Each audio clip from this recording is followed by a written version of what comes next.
banyak sebenarnya metode untuk kita bisa berdialektika ya, diskusi Iya, dengan berbagai metode gitu. Membuktikan adanya satu kebenaran yang absolut, yang mutlak gitu. Banyak iya. metode yang seperti itu gitu. Dan untuk eh, berteologi memang kita perlu punya sesuatu yang kita yakini begitu mengenai keselamatan karena ini sesuatu yang tidak bisa kita campur adukan.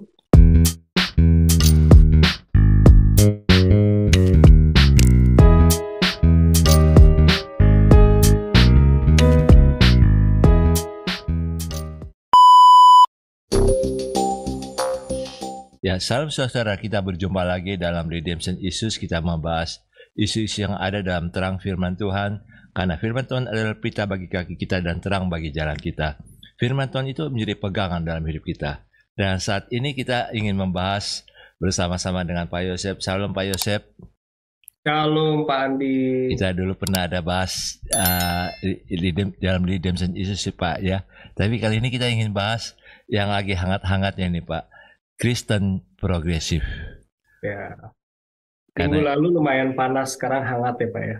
ya minggu lalu panas, sekarang hangat. Mudah-mudahan dingin ya Pak ya. Iya. Asal iman kita jangan dingin Pak. Iman Oh iya kita harus nggak tetap boleh. hangat. Iya betul betul. Pada Yesus, kasih kita tetap hangat gitulah pada Iya. Yesus. Nah ini yang kita ingin bahas tentang Kristen progresif. Karena ini bisa mempengaruhi banyak generasi muda khususnya.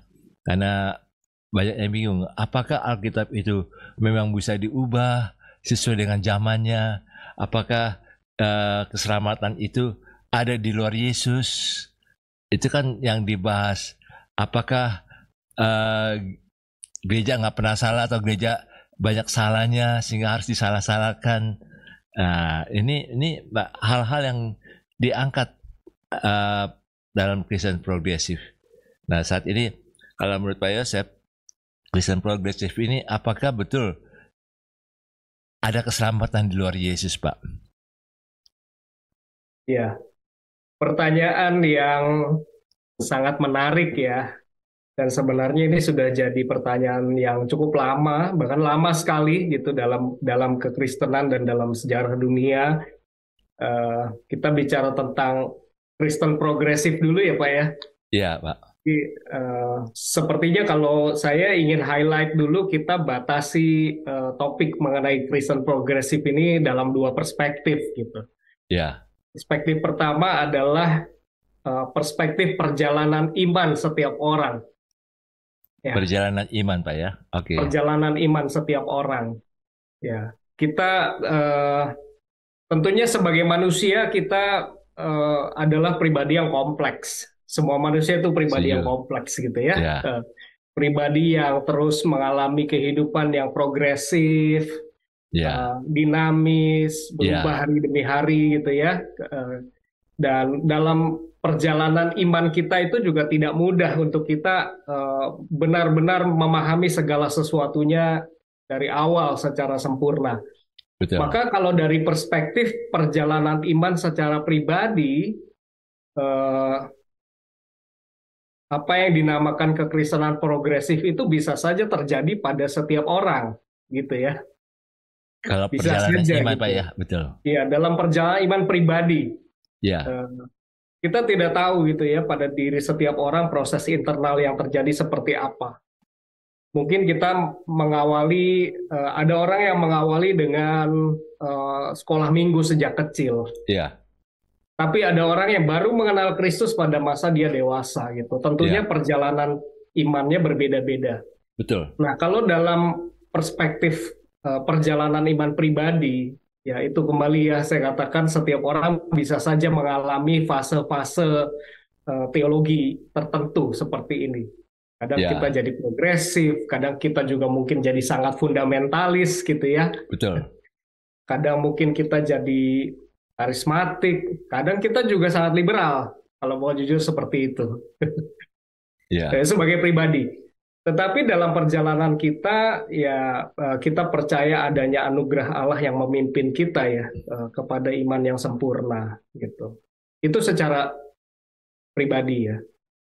Tetapi kalau kita bahas kekristenan progresif eh, dalam ruang lingkup diskusi-diskusi teologi begitu, apalagi yang diucapkan oleh public figure atau pemimpin agama, nah ini jadi sesuatu yang tentunya perlu eh, banyak forum ya untuk membahas ini, jadi diskusi yang sehat sampai kita daratkan begitu, mungkin dengan metode-metode yang baik juga untuk kita menggali tentang hal ini gitu. Nah, saya yakin kita kesampingkan yang mengenai perjalanan iman pribadi begitu ya Pak Andi ya. Iya, iya. Jadi kita bahas tentang kekristenan progresif yang sedang terjadi karena ini menyangkut urusan orang banyak begitu. Betul. Iya. Ya, jadi memang kalau perjalanan iman kita progresif secara pribadi. Karena supaya kita makin hari makin diperbarui untuk menjadi serupa dengan Yesus. Iya. Tapi Yesus itu tidak pernah berubah.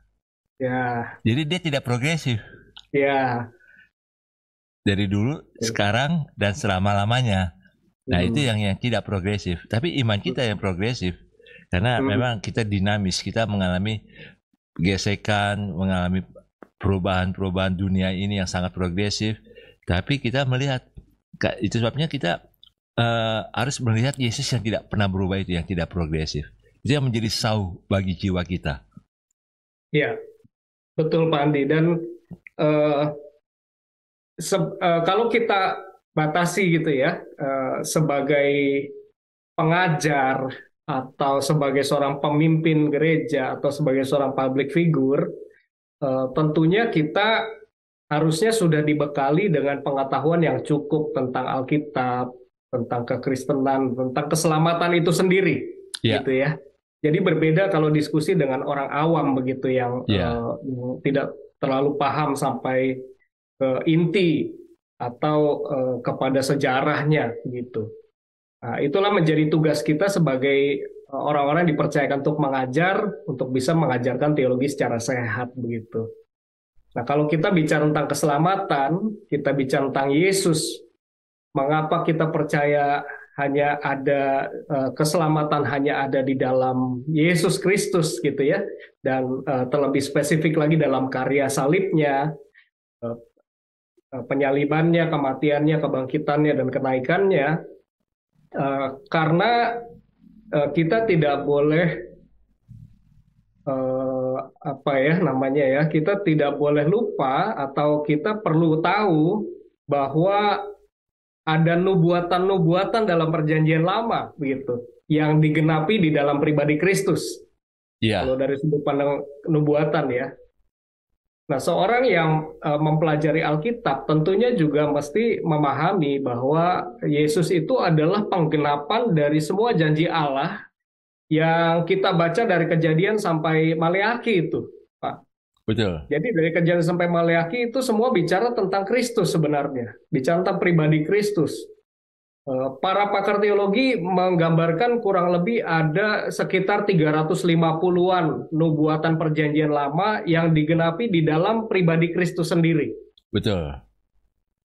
Jadi nubuatan-nubuatan dari kurun waktu yang berbeda, diucapkan oleh nabi-nabi yang berbeda, oleh orang-orang yang berbeda, ya kitab-kitab yang ditulis oleh orang-orang yang berbeda, tetapi semua ini punya satu pesan yang sama, dan nubuatan-nubuatan ini mengarah pada satu pribadi. Betul. Coba secara matematika ini probabilitasnya berapa, gitu. Betul. Nah inilah yang kita para ahli Alkitab, ahli teologi merumuskan, mengkanonisasi Alkitab, kemudian merumuskan pengakuan iman itu melalui sebuah proses yang sangat panjang. Tentunya mengamati nubuatan yang tergenapi dan semua faktor-faktor yang lain ya, yang akhirnya bisa membuat kita mengatakan dengan jelas bahwa keselamatan ada di dalam Yesus Kristus, Anak Allah yang datang dalam rupa manusia, disalibkan dan menebus dosa kita, gitu ya. Betul. Jadi hanya Yesus lah yang dilawan sama iblis. Hmm. Tokoh-tokoh agama lain tidak ada yang dilawan sama iblis sampai saat ini. Kenapa? Karena sejak dari awal dari kitab Kejadian, waktu manusia jatuh dalam dosa, Bapa di surga menyatakan bahwa keturunan daripada Hawa nanti itu yang meremukkan kepala iblis. Iya.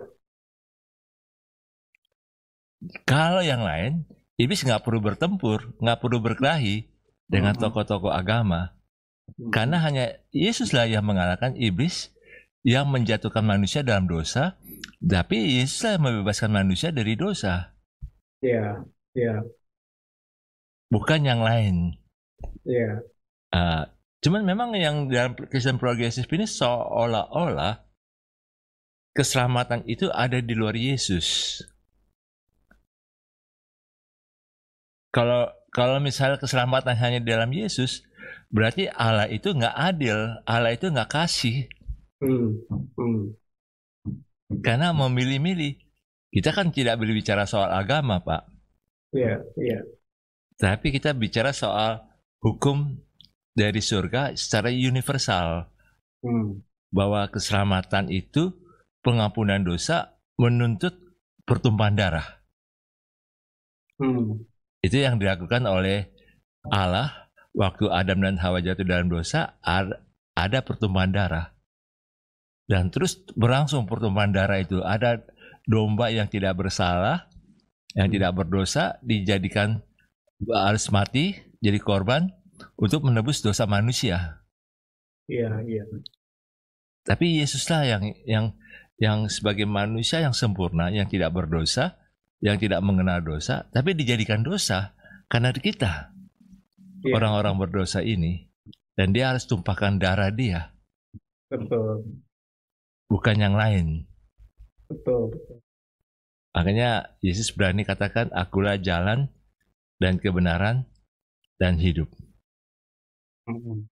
Nah makanya aneh gitu loh kalau ada yang namanya tokoh Kristen ngaku-ngaku tokoh Kristen tapi menganggap bahwa keselamatan ada di luar Yesus. Ya mungkin kita dicap fundamental sekali Pak. Ya. Saya pernah dengar ya Pak sebuah statement. Ya, kalau yang tadi kita bicarakan tuh dari sudut pandang nubuatan ya. Iya. Dari sudut pandang nubuatan itu sendiri bukan hanya Kristen yang mengakui, ya, agama-agama Semitik pun mengakui adanya nubuatan itu. Iya. Dan agama-agama yang lain ini pun tidak pernah memandang remeh yang namanya nubuatan. Ya, kalau sebuah nubuatan itu pasti digenapi, dan yang menggenapi ini pasti adalah orang yang terpilih secara khusus begitu ya. Betul. Jadi tidak pernah yang namanya agama-agama ini, apalagi kekristenan, menganggap remeh yang namanya nubuatan. Iya. Ya, masuk tadi Pak Andi bilang dalam penyaliban Yesus pun nubuatan dari proto-evangelium di Kejadian 3 ayat 15 itu sudah tergenapi gitu. Iya. Yang menghancurkan kepala iblis. Nah, katakanlah kita singkirkan mengenai nubuatan ini ya. Saya pernah mendengar sebuah statement seperti ini. Tuhan yang baik itu tidak akan membiarkan orang baik seperti Pak Andi gitu ya. Walaupun walaupun ya kita pakai nama yang lain lah ya. Tuhan yang baik itu tidak akan membiarkan orang baik. Iya, orang baik seperti Bapak A ini gitu ya untuk masuk neraka. Ya. Coba pernyataan ini, Pak. Ini pernyataan ini sebenarnya tidak ada salahnya juga gitu ya. Kenapa? Tuhan yang baik tidak akan membiarkan orang sebaik Bapak A untuk masuk dalam neraka. Pada faktanya Tuhan memang tidak membiarkan. Bahkan orang jahat sekalipun Tuhan tidak akan membiarkan untuk dia masuk neraka. Betul kan? Betul. Tuhan tidak pernah membiarkan siapapun untuk masuk dalam neraka gitu ya. Statement berikutnya adalah Tuhan tidak memasukkan orang ke neraka, memang gitu.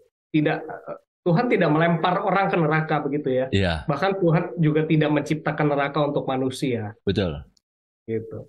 Jadi kalau kita mau pahami statement ini, dalam anugerahnya Tuhan, Tuhan tidak akan membiarkan siapapun untuk masuk neraka, karena neraka itu tidak diciptakan untuk manusia. Ya, Tetapi Tuhan itu punya hukum-hukum dalam hidup ini, seperti kita punya hukum gravitasi begitu. Maka kita tidak bisa seenaknya melawan hukum gravitasi ini, gitu ya. ya, Kecuali ada hukum lain ya, yang mengatasi hukum gravitasi. Hukum gravitasi hanya bisa diatasi dengan hukum mekanika misalnya, gaya dorong pesawat betul, begitu. Seperti juga hukum dosa. Kita tahu bahwa kebaikan manusia ini tidak ada ukurannya. Ukurannya apa? Kita baik. ya, Ya, menurut orang lain kita baik. Tapi saya tanya begini, Pak Andi, kalau kita bunuh tikus, kita dianggapnya pahlawan gitu kan?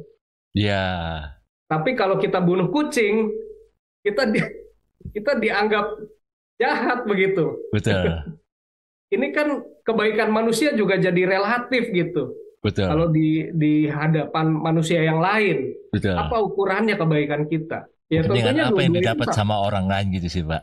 iya betul kan? Eh, Tentunya dua-dua itu adalah kejahatan gitu. Cuma yang satu dipandang, oh tikus itu hama, merugikan, jadi boleh dibunuh. Ya kan hukum Tuhan tidak seperti itu ya.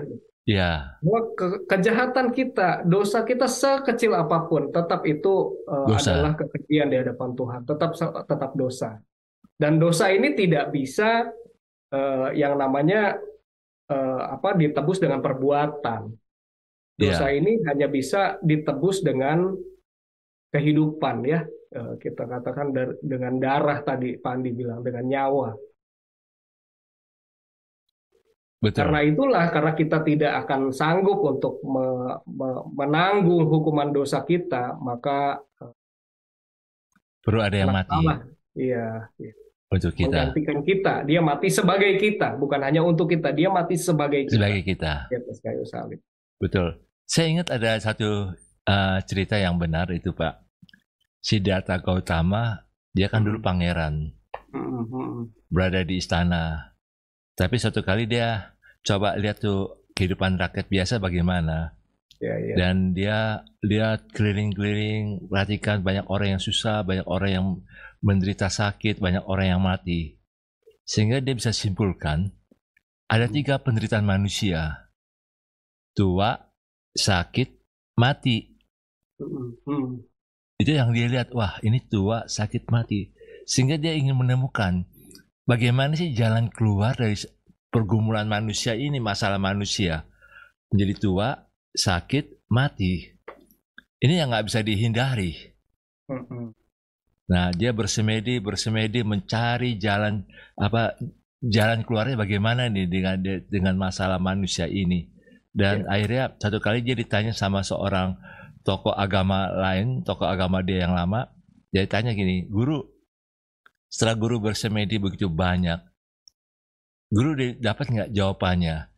Apa sih jalan keluar dari tua, sakit, mati?" Dia menjadi orang yang bijak, dia berkatakan gini, saya melihat ada orang yang bisa menjadi jalan keluar dari tua, sakit, mati, itu 2 tangannya berlobang dan kakinya juga berlobang. Hmm, Itu yang jalan keluarnya. hmm, Itu abad kelima sebelum Masehi, Pak. hmm. Jadi kalau kita lihat sini adalah Yesus Iya, iya. yang harus mati di kayu salib. Itu nubuatan juga yang dia Hmm, dapat dari Yesemedi. Dia mencoba mencari jalan keluar, mencari hmm. jawaban apa sih masalah jalan keluar dari masalah manusia pada saat itu. Jadi ya Ya, harus ada pengorbanan Yesus. ya. Ini orang yang di luar Kristen ini ya, orang yang nggak kenal Kristus, tapi dia betul-betul kalau dibilang baik ya dia orang baik. Kalau bijak dia orang bijak. Hmm, hmm, hmm. Makanya saya berani katakan dia memang orang yang bijak. Ya, ya. Dia juga nggak ajarkan dia jangan matikan semut, jangan matikan binatang. Jadi dia memang betul-betul orang baik. Dan dia memberikan jalan keluar seperti itu. Soal nanti jadi selamat apa tidak ya kita juga nggak bisa menghakimi, nggak bisa memutuskan. Iya, iya. Nanti kita lihat di surga aja ada apa tidak gitu lah. Betul, betul, betul. Itu yang ininya. Makanya kan jalan keluar terbaik bagi manusia adalah untuk pengampunan dosa adalah melalui Yesus. Dan kita bersyukur bukan karena kekuatan ibadah kita, hanya iman aja kepada Yesus. Hanya percaya kepada Yesus. Ya, ya. Kita diampuni dosa kita dan kita diterima. Kita bisa dekat kepada Yesus, kepada Allah Bapa juga. Nah, ini yang luar biasanya yang kita lihat. Bukan karena kehebatan orang Kristen. Karena Yesus mati di kayu salib bukan jadi orang Kristen loh. Ya, ya. Belum ada Kristen di situ, Pak. Waktu Yesus mati di kayu salib. Yesus hanya mati untuk umat manusia. Ya. Untuk orang yang berdosa. Jadi kalau kita orang berdosa, kita sadar dosa kita, ya sudah. Kalau kita nggak merasa berdosa, ya sudah, kita nggak perlu pengampunan dosa, Pak. Betul, betul. Nah, makanya tiap kita pasti mengalami dosa. Saya juga orang berdosa. Saya tidak tahu kalau Pak Yosef berani katakan nggak orang berdosa. Pada faktanya tanda-tanda bahwa kita orang berdosa ini sangat mudah dijumpai dalam keseharian, Pak. Sekalipun kita tidak ingin gitu ya melakukan hal yang bertentangan dengan hukumnya Tuhan, tapi eventually gitu ya, seringkali ya jatuh juga ya. Jatuh juga ya, dalam perkataan, dalam pikiran, dalam hal-hal yang tidak terlihat gitu, sikap hati itu termasuk loh. Betul. Jadi dosa kan bukan hanya sekedar yang kita buat gitu yang dilihat orang, tetapi juga di dalam diri kita ini ada apa natur keberdosaan yang betul. Tidak mungkin kita perbaiki hanya dengan perbuatan saja. Makanya kita butuh Yesus setiap hari, bukan sekali-sekali. Betul. Jadi ini seperti sebuah ilustrasi yang tidak sempurna ini, Pak. Ya, kalau ditanya apakah ada keselamatan di luar Yesus, mungkin ilustrasi yang tidak sempurna ini bisa sedikit menggambarkan gitu ya. Iya. Katakanlah kita melanggar peraturan, melanggar sebuah hukum di sebuah kerajaan. Iya. Ya, pelanggaran itu bisa apa aja, bisa hal yang kecil. Seperti kalau kita ke Singapura itu kita buang permen karet aja yang mungkin menurut masyarakat kita sepele, Pak. Tapi di sana kita bisa kena denda loh. Betul. Ya kan? Nah itu gambaran dosa tuh begitu juga. Kita seringkali tidak sadar keberdosaan kita gitu. Nah, singkat cerita kita melakukan satu pelanggaran hukum yang sangat berat lah dalam sebuah kerajaan. Nah, menurut undang-undang dari kerajaan itu, maka hukumannya adalah hukuman mati gitu ya. Iya. Atas perbuatan itu. Hukuman itu dibuat sedemikian rupa kerasnya sampai tidak ada jalan untuk bisa lolos dari itu. Karena itu sangat penting ya. Nah, satu-satunya yang mungkin untuk bisa lolos dari hukuman mati itu adalah jika ada yang menggantikan kita. Betul. Ya, mati sebagai kita. Dan mesti orang yang tidak bersalah. Pertama, tidak ada yang mau. Kedua, tidak ada yang tidak bersalah begitu ya. Hanya sang raja sendirilah si pembuat hukum yang bisa membatalkan hukum itu, kan begitu. Betul. Nah, pertanyaannya, ada nggak jalan lain untuk bisa lolos dari hukuman itu? Iya. Katakanlah ada. Tapi jalannya adalah kita mesti menempuh sebuah perjalanan gitu ya, yang penuh bahaya. Katakanlah di dalam perjalanan itu mau menuju ke istana itu dihadang oleh singa, oleh berbagai binatang buas. Kemudian lolos dari itu kita berhadapan dengan penjaga istana yang sedemikian tangguhnya, betul. Ya kan? Kemudian kita ya dalam perjalanan itu sendiri kita bisa melanggar hukum loh, begitu kan? Malah bertambah kesalahan kita. Sampai akhirnya kita mesti datang ke hadapan raja sendiri dan kita harus membela diri di hadapan dia. Mungkin orang akan berkata seperti ini, ya kalaupun ada jalannya seperti itu, siapa yang sanggup? Iya. hukum Taurat seperti itu, gitu ya, bahwa memang Tuhan menggambarkan betapa kejinya dosa manusia dan betapa kudusnya hukum Allah dan betapa perbuatan baik manusia ini tidak akan pernah cukup untuk bisa menebus dirinya dari dosa, dari Betul. kesalahan. Sebab itu jalannya adalah melalui kasih karunia. Kalaupun ada, ya, kita masih memenuhi semua tuntutan hukum Taurat dan itu sesuatu yang sesungguhnya tidak mungkin bagi siapapun. Betul. Makanya yang mati adalah sang raja yang membuat hukum Raja. itu, Pak. Iya, betul, betul. Sehingga itu yang menjadi jaminan. Sang raja itu adalah Yesus. Iya, Tapi bagaimana konteksnya di Indonesia dengan ada berbagai agama? iya, Ya kita tidak bicara soal teologi ya kalau dengan agama lain, karena pasti nggak ketemu, iya, iya, pasti banyak pertentangan. Tapi yang kita dekati dalam dalam konteks di Indonesia dengan kemajemukan yang ada adalah Pancasila.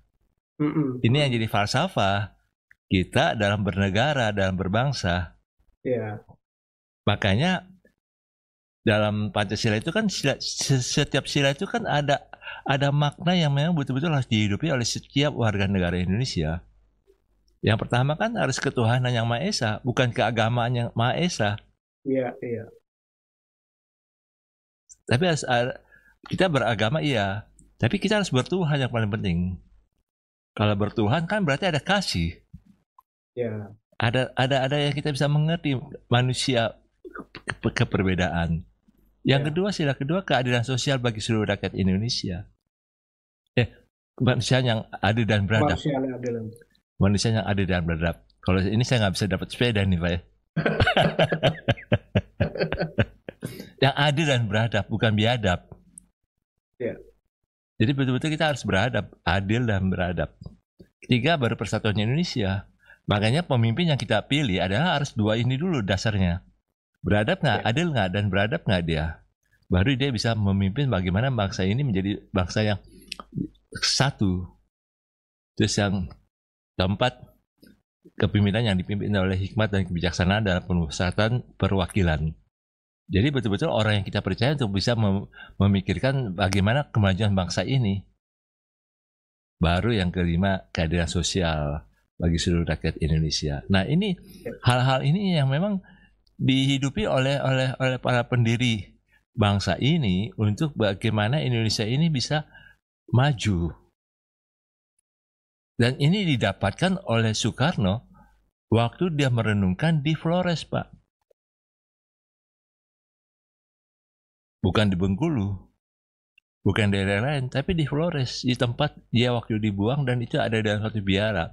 Dan dia waktu itu dia dekat dengan seorang Romo dari Itali, sangat dekat, sehingga waktu Indonesia itu merdeka, Romo itu dapat warga negara Indonesia dari Soekarno. Nah sejarahnya kan jadi kita nggak bisa pungkiri bahwa memang betul-betul Pancasila itu satu anugerah yang Tuhan berikan untuk Indonesia.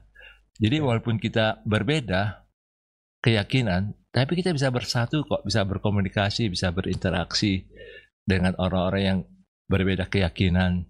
iya, Itu bukan masalah, tapi bukan teologianya kita yang dicampur adukan. iya. Nah, yang Kristen progresif ini kebebasan. Jadi pikirnya itu teologianya bisa ini kita nggak bisa masuk ke situnya. Iya, Kita masuknya adalah melalui Pancasila. iya, iya. Iya, setuju sekali Pak. Jadi itu masuknya ke ranah universalisme jadinya ya, Iya, universalisme yang eh, banyak sebenarnya metode untuk kita bisa berdialektika ya, diskusi iya, dengan berbagai metode gitu. Membuktikan adanya satu kebenaran yang absolut, yang mutlak gitu. iya, Banyak metode yang seperti itu gitu. Dan untuk berteologi memang kita perlu punya perlu punya sesuatu yang kita yakini begitu ya mengenai keselamatan karena ini sesuatu yang tidak bisa kita campur adukan.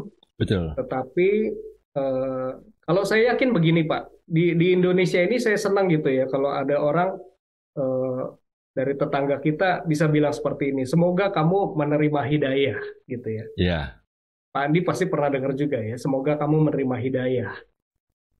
Itu saya senang Pak dengan ucapan itu. Kenapa? Karena eh, berarti dalam diri saudara-saudara kita ini pun ada kesadaran akan anugerah gitu loh.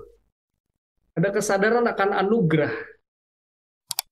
Dan anugerah itu bisa datang kepada siapa saja. ya, Terlebih kita sebagai orang Kristen, kita percaya adanya Roh Kudus, ya kan? ya, Kita percaya adanya Roh Allah sendiri yang bisa menyingkapkan tentang siapa dirinya, siapa pribadinya. ya, betul. Jadi tugas kita adalah memberitakan apa yang benar, memberitakan tanpa perlu memaksa siapapun untuk Ya, mengikuti pandangan kita, pandangan teologi kita, dengan tetap kita meyakini apa yang benar, gitu ya. Kita tidak perlu jadi mengkompromikan kebenaran itu hanya untuk bisa diterima oleh orang lain. ya, Karena saya percaya ketika kita bicara tentang Tuhan yang benar, kita bicara tentang kebenaran yang kita yakini, bukan hanya sekedar yakini begitu ya, bukan hanya sekedar perasaan yang membuat kita, oh saya merasa ini benar, bukan, tapi karena memang kita mengenal kitab suci kita mengenal proses nubuatan itu seperti apa gitu ya, dan bagaimana Kristus itu menggenapi. Kita beritakan saja itu, bagian orang lain menerima atau tidak, percaya atau tidak, itu adalah bagian anugerahnya Roh Kudus begitu. betul. Saya kira begitu Pak. Iya. Ya, makanya ya kita hanya sampaikan tentang kasih Allah, kuasa Allah kepada orang lain, tapi ya soal dia dapat hidayah atau apa ya, itu hanya peranan Roh Kudus. Bagian Tuhan, betul. Bagian Tuhan. Dan makanya kita kembali kepada apa yang disampaikan oleh orang-orang Kristen progresif ini, seolah-olah Alkitab itu bisa diubah-ubah. Alkitab itu ya seenak apa yang dipikirkan oleh orang-orang ini, seolah-olah ya Alkitab itu nggak absolut kebenarannya. Iya, iya. Padahal jelas sekali Alkitab adalah pelita bagi kaki kita dan terang bagi jalan kita. Iya, iya. Kalau kita pikir Alkitab itu nggak lagi absolut kebenarannya, maka kita mudah. Jadi ya yang kita jalani selama ini apa? Bukan terang lagi. Betul, betul, betul. Yang menjadikan kita orang percaya adalah bagaimana kita mengenal kebenaran itu yang diajarkan kepada kita, gitu ya. Iya. Walaupun sebagai manusia memang kita punya ruang untuk selalu mempertanyakan, mengkritisi, gitu ya. Tetapi bagaimana pada akhirnya kita bisa melihat kebenaran itu dan memutuskan untuk berada di dalam kebenaran itu. Betul. Ini sama dengan ini Pak Andi, kalau mungkin kalau kita bicara dalam konteks bernegara begitu ya, kita ngobrol sama teman kita yang orang Singapura misalnya. Kenapa kamu orang Indonesia? Ya yang membuat saya memilih sebagai warga negara Indonesia gitu ya. Kan kalau kita sudah berusia 17 tahun ke atas atau 21 tahun ya, kita kan berhak untuk memilih kewarganegaraan begitu ya. Betul. Gitu. Tapi kenapa saya menjadi orang Indonesia? Ya karena saya meyakini Pancasila dan Undang-Undang Dasar sebagai falsafah hidup kita. Nah, itu adalah dasar kita berperilaku sebagai warga negara Indonesia.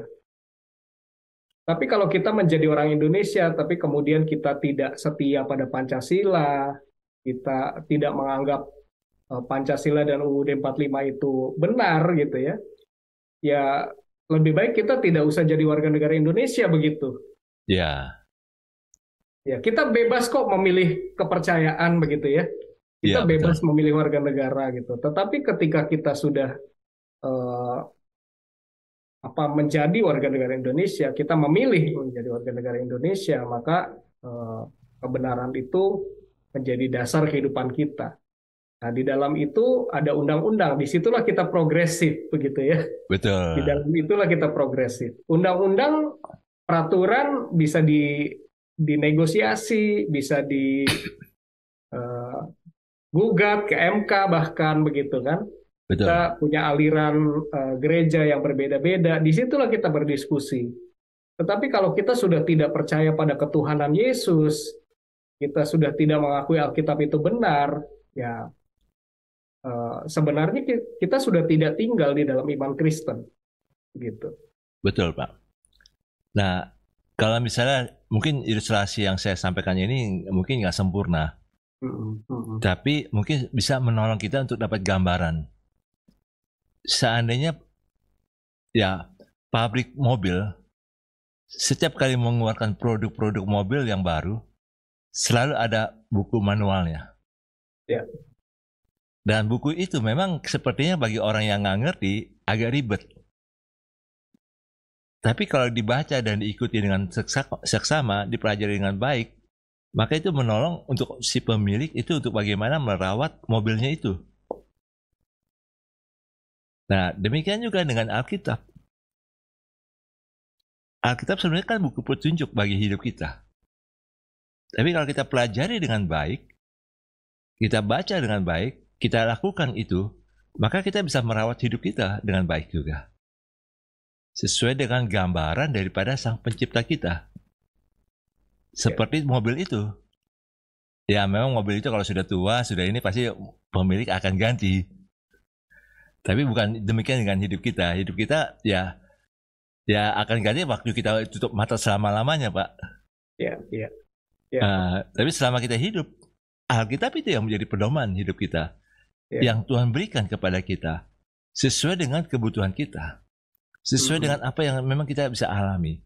Makanya dalam Ibrani itu, dalam surat Ibrani katakan, dalam kitabmu tertulis semua tentang kehidupanku. Ya. Makanya sebenarnya Alkitab itu tidak progresif. Alkitab itu memang betul-betul diberikan baik dari perjanjian lama dan perjanjian baru. Memang ada yang digenapi, bukan dihilangkan, tapi itu dalam Yesus. Walaupun Paulus orang Yahudi, dia bisa saja bebas dari hukum Taurat, tapi dia tetap lakukan hukum Taurat sebagai bangsa Yahudi. Akhirnya waktu dia ditangkap kan dia harus melakukan penyucian diri dulu. Waktu ditangkap di Yerusalem itu. Dan itulah Paulus. Tapi kita bukan orang Yahudi, ya kita tidak dituntut untuk hukum-hukum Taurat itu. Karena kita sebagai bangsa yang non-Yahudi. Kalau kita lahir sebagai orang Yahudi, ya kita akan dituntut seperti itu. Ya. Nah, karena ada Kristus yang memerdekakan kita. Ada Kristus. Maka Kristus itu membuat kita sebagai orang yang non-Yahudi, kita bisa beribadah kepada Allah yang disembah juga sama orang Yahudi juga. Nggak ada perbedaan. Akhirnya kita bisa sama-sama gitu lah. Ya. Bukan berarti kita jadi orang Yahudi, Pak. Kita tetap non-Yahudi. Kita nggak seperti agama Yahudi, tapi kita memang Kristen. Ya.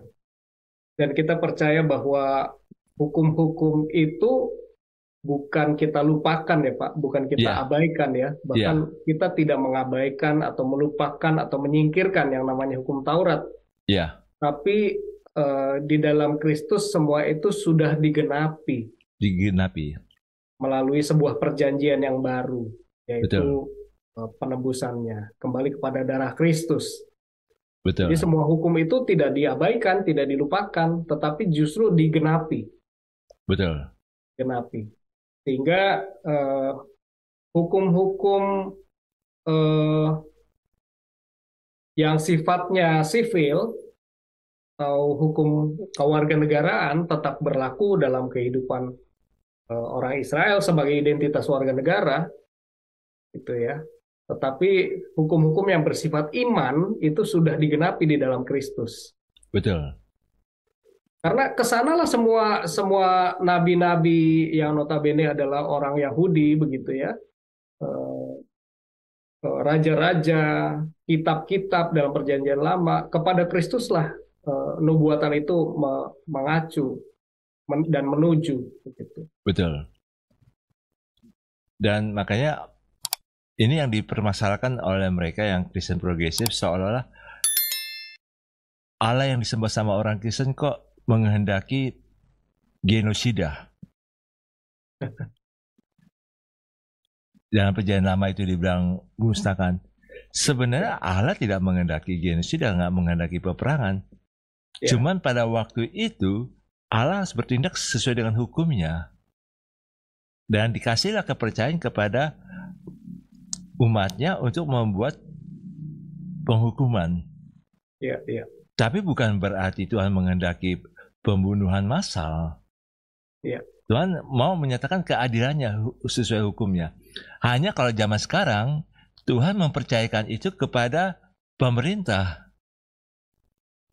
kepada satu kekuatan tertentu yang memang Tuhan percayakan untuk melakukan keadilan. Ya. Misalnya kayak PBB gitulah. Kan misalnya bisa, oh ini salah, ini benar. Satu bangsa dihadapi oleh PBB bersama-sama oleh bangsa-bangsa. Nah itu juga kalau boleh katakan, oh itu sama aja dengan Perjanjian Lama. Bukan masalah sama dengan Perjanjian Lama. Itu keadilan yang Tuhan harus tegakkan melalui manusia. Nah itu memang banyak hal yang diputar balik lah, bukan ini, tapi diputar balik seolah-olah Allah yang disembah ini ada kok bukan Allah yang kasih. Ya. Kalau dia Allah yang kasih juga dipertanyakan kenapa dia harus korbankan anaknya yang tunggal.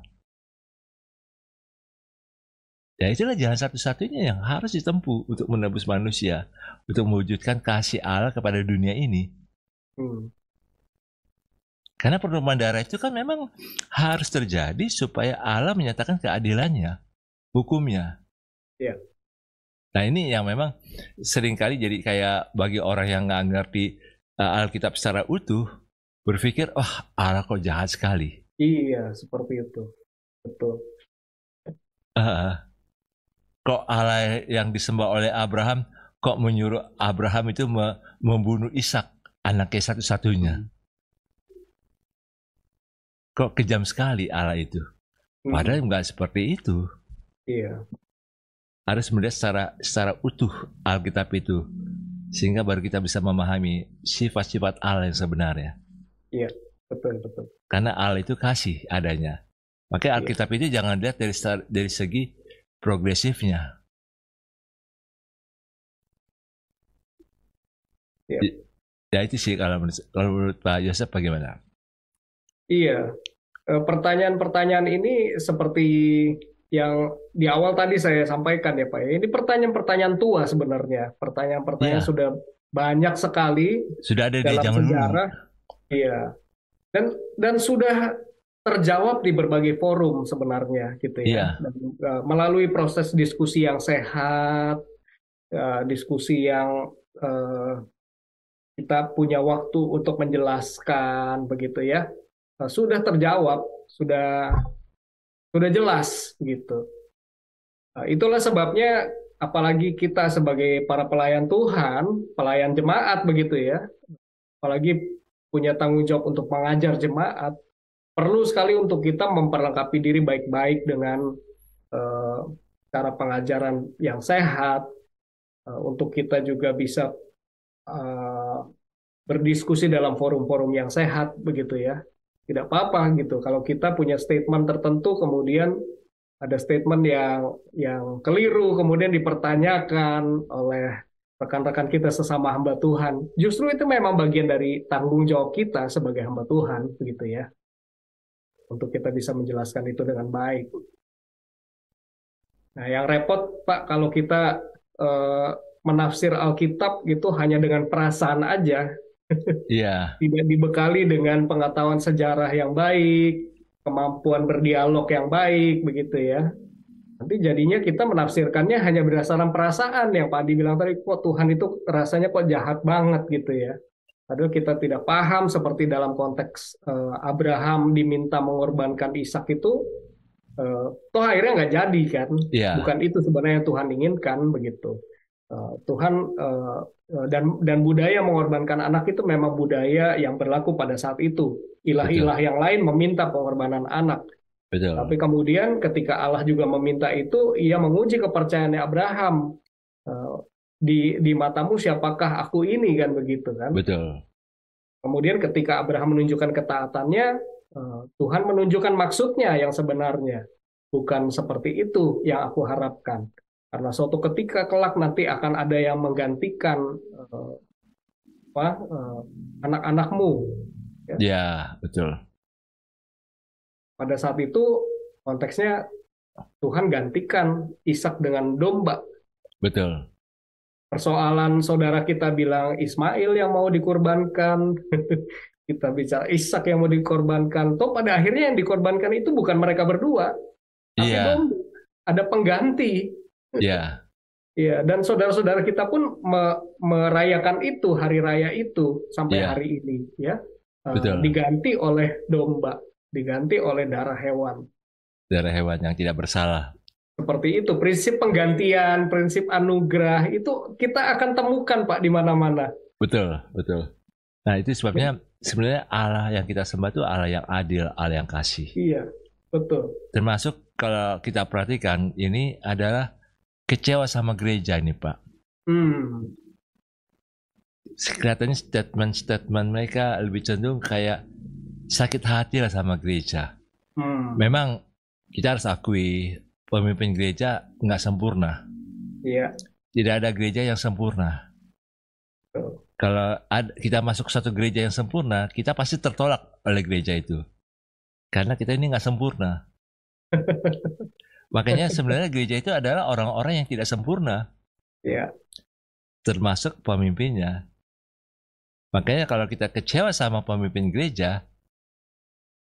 jangan jelek-jelekin gerejanya. Kalau kita ingin mengkritisi pemimpin, silakan, nggak apa-apa. Tapi dalam koridor yang benar. hmm, Nah, karena bagaimanapun juga yang kita harus lihat adalah kalau kita kecewa sama pemimpin gereja, jangan kita salahkan gerejanya. Karena apa? hmm, Karena Yesuslah yang mendirikan gereja.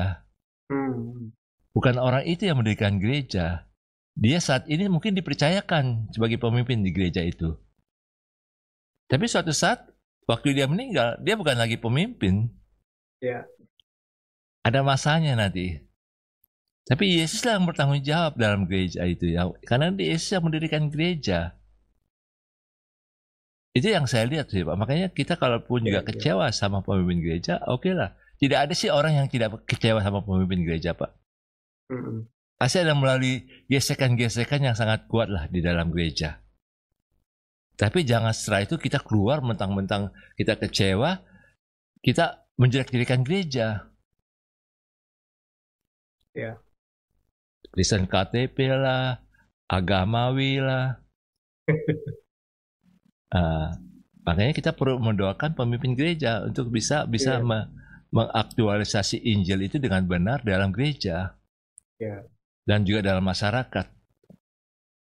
Seringkali yang terjadi kecewanya sama pemimpin gereja yang ditinggalkan Tuhan ya Pak. Iya, Tuhan ditinggalkan, Alkitab ditinggalkan, seiman-iman Kristennya juga ditinggalkan begitu. itu disayangkan. Itu disayangkan betul. Iya, iya, Betul. Wah, itu menyedihkan itu sih, Pak. iya, iya. Apakah jadi diselamatkan apa tidak? Ya, tentu Tuhan punya tanggung jawab. Tuhan ya, Cuman kasihan nanti dalam prosesnya orang tersebut. Ada dua pilihan. Dia mau seperti Yudas Iskariot atau mau seperti Petrus hmm, hmm, yang akhirnya dipulihkan. hmm, Sama-sama dua-duanya mengkhianat. iya, Sama-sama. Tapi jangan sampai dia seperti Yudas Iskariot yang akhirnya harus mengakhiri hidupnya, menyesal akan pilihan-pilihannya. Nah ini yang kita berdoa supaya kalau kecewa sama gereja, jangan kecewa terhadap Tuhan. ya, betul, betul, betul. Jangan tinggalkan Tuhan. Jangan menjual iman kita. Mm. Jangan menganggap remeh pengorbanan Yesus Ya, di kayu salib itu. ya, Itu nggak bisa digantikan oleh siapapun. Pemimpin gereja pun nggak bisa gantikan kok pengorbanan Yesus. ya, Itu yang kita lihat sih. ya. Karena kalau pemimpin gereja mengecewakan kita, tetaplah ingat bahwa Tuhan tetap mengasihi kita. Betul, betul, betul. Rencana Tuhan tidak pernah gagal, Pak, dalam hidup kita. Kecuali kalau kita gagalkan sendiri. Hmm, betul, betul. Ya itu sih yang saya lihat, Pak. Makanya sedih kalau orang-orang ini ingin menarik orang-orang yang kecewa sama gereja untuk berkumpul, untuk melakukan Hmm, sesuatu yang saya lihat, wah, janganlah seperti ini. Karena ini iya, bukan melawan gereja, tapi melawan Tuhan. iya, Bagaimana menurut Bapak? iya. Eh, Kalau kita jernih melihat sih ya, seringkali persoalannya bukan hanya persoalan teologis, tapi juga masuk ke persoalan psikologis ini, Pak. Betul. Orang itu bisa sakit hati karena perilaku orang gitu ya. Iya, Kemudian yang jadi imbasnya adalah semua yang berkaitan dengan orang itu, termasuk pelayanannya, ya, eh, keluarganya bahkan, bahkan juga Alkitab dan Tuhan ikut ditinggalin gitu. betul. Dan proyeksi psikologi dari kepahitannya itu adalah dia menarik orang-orang yang juga sakit hati. Gitu. Persoalannya bukan teologi, bukan Iya, persoalan teologi gitu, tapi persoalan psikologi sebenarnya. Ada luka yang mesti dia beresin gitu. iya, iya, Kalau kita hidup misalnya sakit-sakitan, Pak, setiap hari batuk, pilek begitu ya, itu tentunya bukan persoalan teologi saja, ya. iya, Kita percaya Tuhan menyembuhkan, tetapi juga ada tanggung jawab kita untuk menyembuhkan eh, sisi fisik maupun psikologi metabolisme. kita, Iya, begitu. betul. Nah, kalau kalau persoalannya adalah sakit hati, ya solusinya bukan meninggalkan gereja, solusinya adalah berobat, berobat. Mungkin kita perlu konseling, ya kan? Mungkin kita perlu cari komunitas yang bisa mengcover kita, gitu. Jangan langsung kita malah jadi bikin teologi aneh-aneh begitu. Iya, Kita bikin teologi aneh-aneh yang bilang, oh pemimpin agama saya tidak baik, gitu. Pemimpin agama yang lain lebih baik. Berarti di sana lebih ada keselamatan dibanding. Nah, itu kita keliru jadinya, gitu. Salah alamat kita, gitu kan? Memang ketika kita terima Yesus, status dan identitas kita dipulihkan begitu ya sebagai anak Allah. Kita ditebus menjadi ciptaan yang baru. Secara roh kita diubah, kita menjadi warga kerajaan Allah. Tetapi tentunya proses perubahan pola pikir, ya perubahan perilaku itu menjadi sebuah perjalanan yang progresif ini, Pak. iya, betul. Disinilah kita berprogres, termasuk moralitas kita pun moralitas yang terus-menerus berproses gitu. Kalau dulu Betul. kita jadi orang Kristen suka buang sampah sembarangan, katakanlah begitu ya, buang Iya, sampah sembarangan, atau habis kita makan di meja kita berantakin begitu ya. Semakin lama kita sadar gitu ya bahwa kasih karunia Allah itu merembes masuk ke dalam perilaku kita, lama-lama juga kita akan berproses. Kita nggak lagi buang sampah sembarangan. Kita hidup betul. lebih sehat. Kita menghargai pelayan-pelayan gitu ya. Jangan tinggalin sampah di meja. Itu hal-hal kecil sebenarnya. Tetapi itu eh, bukti dari keselamatan mengubah kehidupan kita begitu. Iya, Ya, betul. kita progresif di sana gitu. Maka juga saya melihat gitu ya ada orang-orang yang memperdebatkan Kristen progresif hanya secara teologis. Iya, Ya, kalau kalau teologi itu hanya menjadi bahan untuk perdebatan, ya tidak akan ada habisnya tentunya gitu ya. iya, Tapi yang lebih perlu dari itu adalah bagaimana kemudian Kristus yang kita sembah itu, Kristus yang telah menyelamatkan hidup kita itu, nyata juga melalui hidup kita. iya, Itu ya Pak ya. Sebagai pemimpin gereja juga, sebagai pengajar, tentunya mungkin dulu kita pernah kecewa sama pemimpin gereja, kemudian kita bikin lagi gereja baru yang ternyata kita jadi pemimpinnya juga tidak sempurna juga begitu. Betul, betul. Akan terjadi terus-menerus siklus yang seperti itu, gitu. Maka itu kita juga perlu menjadi seorang pengajar, menjadi seorang hamba Tuhan yang berhati-hati dengan cara hidup kita, Ya, dengan pengajaran kita, betul. supaya Kristus bisa dinikmati oleh semua orang. Ya, betul. Ya, ini menarik sih Pak. Jadi artinya ya kita boleh kecewa sama pemimpin.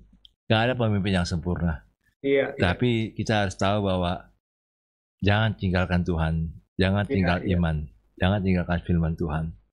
Betul, Karena itu betul. yang menjadi Nah, pegangan. itu kita juga Pak sebagai pemimpin gereja, ini buat kita lah ya, karena kita Iya, juga para pengajar, para pemimpin gereja, kita sadar bahwa tidak ada pemimpin yang sempurna, tetapi betul. ada pemimpin-pemimpin yang sengaja hidupnya dibiarkan berantakan begitu. Nah, itu dia. Jadi kita tidak sempurna bukan karena kita sengaja untuk tidak sempurna. Kita tidak sempurna karena walaupun kita sudah berusaha menghidupi semua yang baik, tapi kita sadar gitu ya, natur keberdosaan kita seringkali membuat kita jatuh dan gagal. Dan tentunya kita tidak sempurna juga di pandangan mata semua orang. Iya, Tetapi kalau kita sengaja tidak memperhatikan hidup kita, tidak mengawasi ajaran kita, kita memilih untuk hidup sembarangan, hanya lakukan apa yang kita sukai atau kita rasa benar saja, maka suatu saat juga kita pasti akan mengecewakan orang lain. betul. Betul. Kita juga sadar itu ada sebagai pemimpin juga kita juga bisa mengecewakan orang lain sih. Iya, Uh, tapi kita perlu interaksi untuk kita juga mengalami proses progresif, Pak. iya, betul, Uh, betul. ya, wah, ini saya boleh simpulkan bahwa sebenarnya kita butuh proses progresif supaya hidup kita boleh menjadi serupa dengan Yesus. Iya, Makanya kita butuh orang lain yang sama-sama untuk saling proses, saling memproses. Tapi kalau terhadap Tuhan Yesus sebagai satu-satunya jalan dan jalan keselamatan, pengampunan dosa untuk hidup kita, dan juga Alkitab sebagai pedoman hidup kita, itu nggak bisa progresif. iya, sudah final. Sudah final. Hidup kita boleh progresif, tapi Yesus dan Alkitab tidak progresif. Tapi kita juga boleh bersyukur karena kita hidup di Indonesia, kita ada Pancasila. Sehingga kita bisa berinteraksi dengan berbagai macam orang yang berbeda dengan kita. Dan kita bisa saling menghargai. Karena ada Pancasilanya itu sih Pak. Nah itu yang kita bersyukur untuk hidup di Indonesia. Ya. Kalau di negara barat kebebasan, berbebas pendapat, jadi seenaknya saja. Tapi kalau di Pancasila kita harus jaga, ketuhanannya bagaimana? Kita bertuhan apa enggak ini dalam hidup kita? Bukan kita bebas, kebebasan yang seperti di negara-negara barat gitu sih. Nah itu yang kita harus jaga dalam hidup kita. Kita dijaga oleh Pancasila dalam hidup di Indonesia ini Pak. Ya. Wah terima kasih Pak untuk wawasannya. Terima kasih juga Pak Andi. Saya diskusi diberkati. Yang dinamis. Ya. Jadi saudara, mungkin saudara bisa melihat apa yang memang bisa mungkin ada pertanyaan dari saudara tentang Kristen progresif atau isu-isu yang ada. Saudara boleh tulis di komen dan saudara nanti kami akan bahas dengan narasumber yang berkompeten supaya itu bisa menjawab dari pertanyaan-pertanyaan saudara. Karena Alkitab adalah pelita bagi kaki kita dan terang bagi jalan kita. Sehingga itu yang menjadi pegangan hidup kita sampai kita tutup mata. Tuhan Yesus memberkati. Shalom. Terima kasih Pak Dasep. Tuhan Yesus memberkati Pak.